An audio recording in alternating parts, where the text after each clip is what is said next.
So my daily routine early on in hospital was pretty boring really, kind of strapped to a bed, wasn't allowed to sit up for sort of 4 or 5 weeks I think. But it was just kind of getting, they kind of early on is everything about getting bladder and bowels kind of working I think. So yeah, they'd get me up, breakfast, turn me over, enemas, kind of get that done, and then literally I was just stuck still. I ended up Googling a lot about the injury, so I kind of constantly read up about spinal cord injuries and recoveries and things like that, and I was doing that from sort of week 1 really, just because I like to understand things, and that was my way of dealing with it.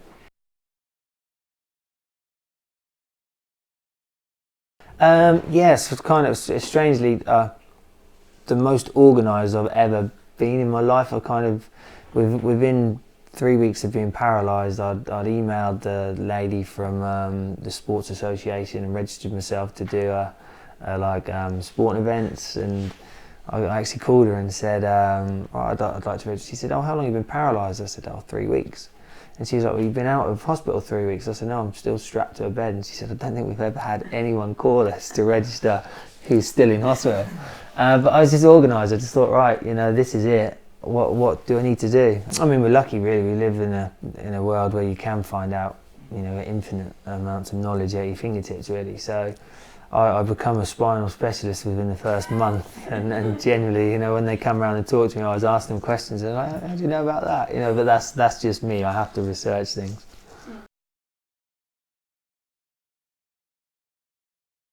The nurses at Addenbrooke's were amazing. Every hospital I've been to, really, everybody is really good. But they come in just, they're kind of there just to keep you happy, check on you. Like I said, I think I was a bit of a different case because I just wasn't down. They literally would come around and they didn't have to keep me happy. I was kind of making them laugh, and that was fine. And even at Sheffield, when I went to Sheffield, they sort of said, you're there for like a minimum of like 3 months. They sort of said that's kind of what the average time is. But it's really based on how hard you work at becoming independent. Well, I want to be independent instantly. So after about 2 weeks, they signed me off of all my OT and was like, look, he can do everything himself. And when we had the ward round at the end of the week, the doctor said, look, you're almost ready to go home, but you're such a positive lad to have on the ward. Do you mind staying for the full 3 months? He said, because you're just helping everybody else come along. So I said to him, I'll stay, I just want to be out for Christmas with the kids. I'll do up till Christmas, and then after that I want to go home. So I've done about 6 weeks I think in the end. I don't know if you could say good, but there's since leaving hospital and the accident there's good come from it.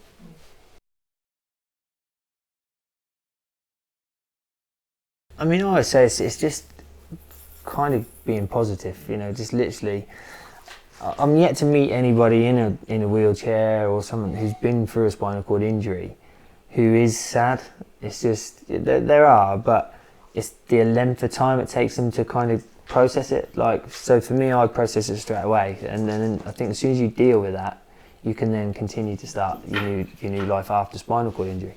Whereas I've met some people who just aren't quite in that mindset yet, but they do get there. So it's just kind of accepting it and thinking, right, this is it. How am I going to make my life better? So just believing in it and kind of being positive, yeah.